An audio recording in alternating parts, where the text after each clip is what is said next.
और लखनऊ आपको लेकर चलते हैं। उत्तर प्रदेश के मुख्यमंत्री योगी आदित्यनाथ क्या कुछ कह रहे हैं वो आपको सुनवाते हैं। कार्यकर्ता है तो अपनी अटूट देशभक्ति के कारण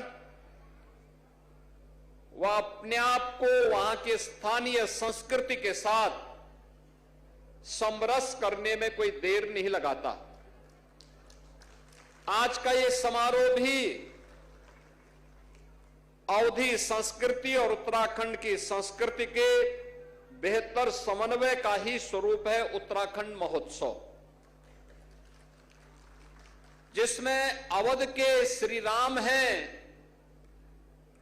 तो उत्तराखंड के बद्री विशाल भी और उत्तराखंड के चारों धाम भी इसके साथ जोड़ करके इस महोत्सव की शोभा को एक नई ऊंचाई तक पहुंचाने में अपना योगदान देते हैं।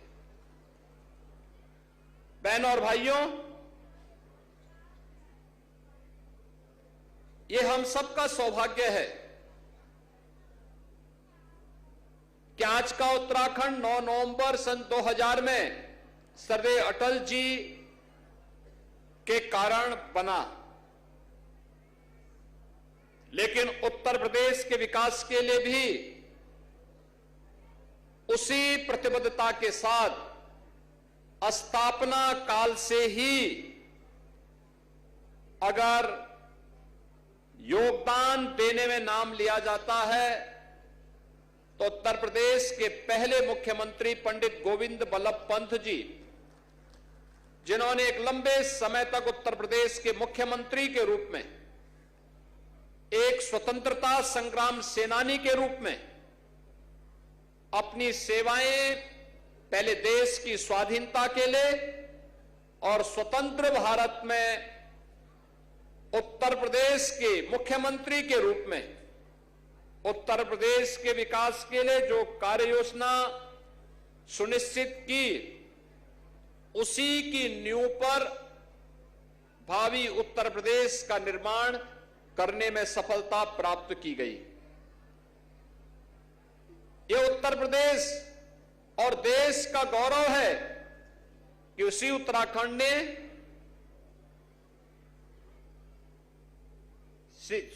स्वर्गीय हेमवती नंदन बहुगुणा जी को और स्वर्गीय नारायण दत्त तिवारी जी को भी जन्म दिया, जिन्होंने लंबे समय तक उत्तर प्रदेश के विभिन्न क्षेत्रों में और देश के अंदर कार्य किया।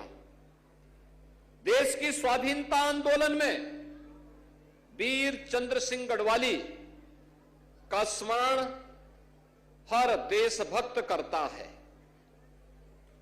और उत्तराखंड बनने के बाद उत्तराखंड की राजधानी, ग्रीष्मकालीन राजधानी को गैरसैंण में स्थापित करके वीर चंद्र सिंह गढ़वाली के प्रति अपनी कृतज्ञता ज्ञापित करने का काम उत्तराखंड के वीरों ने, उस वीर भूमि ने, उस देवभूमि ने वहां पर किया है। यह उत्तराखंड की ही देन है कि भारत की रक्षा सेनाओं की एकीकृत विंग के कमांडर इन चीफ के रूप में देश के पहले CDS, chief of defence staff general Bipin Rawat भी उत्तराखंड की देन है और द्वितीय सीडीएस भी उत्तराखंड की देन है। यानी हमने भक्ति और शक्ति का समन्वय उत्तराखंड ने उसी प्रकार से किया है जैसे राजस्थान की धरती ने करके दिखाया है। इस समन्वय वही रूप देखने को मिलता है हम लोगों को। और आज भी मां गंगा, मां यमुना, सरयू जी, शारदा नदी, ये सभी तो उसी क्षेत्र से होकर के, उत्तर प्रदेश होकर के यहां की भूमि को उपजाऊ करते हुए यहां की धरती से सोना उगलने का काम भी इन पवित्र नदियों के माध्यम से ही हो पाता है। देश की सुरक्षा के लिए अपनी जवानी लगाने वाला उत्तराखंड का नौजवान और अमृत तुल्य जल देने वाली मां गंगा, मां यमुना, मां सरयू जैसी पवित्र नदियां ये हमारे उत्तराखंड और उसी क्षेत्र से आने वाले उन पवित्र नदियों से ही हमें आगे मिलने को प्राप्त होती है। वास्तव में महोत्सव हमारी लोक परंपरा और लोक संस्कृति को जीवित और जीवंत बनाए रखने का भी हम सबके लिए एक माध्यम है। अगर हम इस प्रकार के महोत्सव न मनाएं, बहुत सारे लोग आज की इस आपाधापी में परंपरा और संस्कृति से विमुख हो जाएंगे। उनको पता ही नहीं होगा लोक कला क्या है, लोक गायन क्या है, लोक संस्कृति क्या है। याद करिए, जब संकट के दौरान ये लोकगीत, ये लोक कला ही इतिहास का संरक्षण करके रखती है। भारत के बहुत सारे ऐसे गौरवशाली क्षण हैं जिसे विदेशी इतिहासकार ने जानबूझ करके शरारतन भारत के गौरवशाली इतिहास के साथ नहीं जोड़ा, क्योंकि भारत की गौरव और गरिमा के साथ जुड़े हुए उन पन्नों को अगर रखा जाता, कहीं ऐसा न हो कि भारत का सच्चा इतिहास भारत के नागरिकों को प्राप्त हो। और इसके लिए उन लोगों ने शरारत की, लेकिन लोक गायन और लोक परंपरा के माध्यम से वह गाथा आज भी हम सबको सुनने और देखने को प्राप्त होती है। ये हम सब इस दिशा में आगे बढ़े। हमें अपनी मातृभूमि, अपनी देवभूमि पर गौरव की अनुभूति होनी चाहिए। वहां की लोक कला, वहां की परंपरा, वहां के खान पान, वहां की लोक संस्कृति को संरक्षित करते हुए उसे एक प्लेटफॉर्म भी हमें देना चाहिए। और यही है एक भारत श्रेष्ठ भारत का प्रधानमंत्री मोदी जी का भाव, जिसे आगे बढ़ाने का काम कर रहे हैं अखिल भारतीय स्तर पर माननीय श्री गजेंद्र सिंह शेखावत जी। भारत के पर्यटन और संस्कृति मंत्रालय के माध्यम से उसे एक नई दिशा आगे देने का कार्य कर रहे हैं। आज ये मुझे प्रसन्नता का विषय है कि महापरिषद प्रतिवर्ष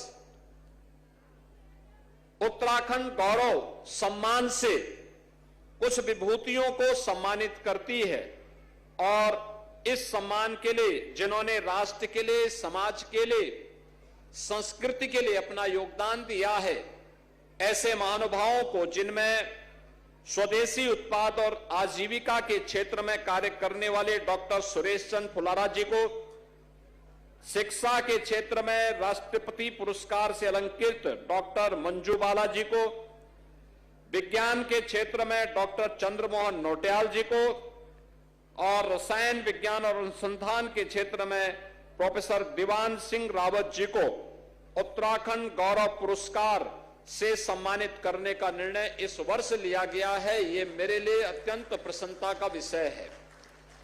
जब इस प्रकार की संस्थाएं देश, समाज और संस्कृति के लिए समर्पण भाव से कार्य करने वाले, आज के समय में नवाचार को बढ़ाने वाले और शोध को तेजी के साथ आगे बढ़ाने वाली विभूतियों को सम्मानित करती है, तो संस्थाएं स्वयं भी सम्मानित होती है।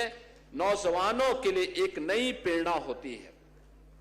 हमें अच्छे लोक कला, लोक संस्कृति और लोक परंपरा के लिए समर्पित उन कलाकारों को भी सम्मानित करना चाहिए जो नई तरीके से पुराने वाद्यों को पुनर्जीवित करते हुए उन्हें आगे बढ़ाने का काम कर रहे हैं, क्योंकि यह भी एक परंपरा है, उसे भी हमें जीवंत बनाना है। आज के इस अवसर पर मेरी इच्छा थी कि 9 नवंबर को ही मैं इस कार्यक्रम का हिस्सा बनूं, लेकिन आपको मालूम है बिहार में चुनाव में इतनी व्यस्तता थी, इतने कार्यक्रम लगे हुए थे, उस दिन चाहते हुए भी मैं इस कार्यक्रम का हिस्सा नहीं बन पाया। आज ये मेरा सौभाग्य है, मुझे मुख्यमंत्री कार्यालय के सलाहकार श्री अवनीश अवस्थी जी ने कहा कि उत्तराखंड परिषद के कार्यक्रम, मैं समझता था कि हो सकता है आप भूल गए होंगे इसके बाद, लेकिन जब उन्होंने मुझे बताया कि नहीं उसने चलना, मैंने कहा मैं जरूर जाऊंगा। तो मैंने ये अच्छा लगा मुझे कि आज गजेंद्र सिंह शेखावत जी भी इस कार्यक्रम में हैं और मुझे भी इस कार्यक्रम का हिस्सा बनने का अवसर प्राप्त हो रहा है। मैं एक बार फिर से आप सबको बधाई देता हूं, उत्तराखंड गौरव से सम्मानित इन सभी विभूतियों का अभिनंदन करता हूं और उत्तराखंड महापरिषद के सभी पदाधिकारियों को इस बात के लिए आश्वस्त करता हूं वे निरंतरता अपने कार्यक्रमों के माध्यम से बनाए रखें, एकजुटता के साथ अपने कार्यक्रमों को आगे बढ़ाएंगे। उत्तराखंड की लोक परंपरा, लोक संस्कृति को समवेत रूप से एकजुट करके आगे बढ़ाते हैं तो इसका लाभ देश को प्राप्त होगा और यही है एक भारत श्रेष्ठ भारत की अभिव्यक्ति जो मंचन के माध्यम से जनमानस के बीच में जाएगी। आप सबको मैं इस अवसर पर अपनी हृदय से बधाई देता हूं, अपनी शुभकामनाएं देता हूं। धन्यवाद। जय हिंद।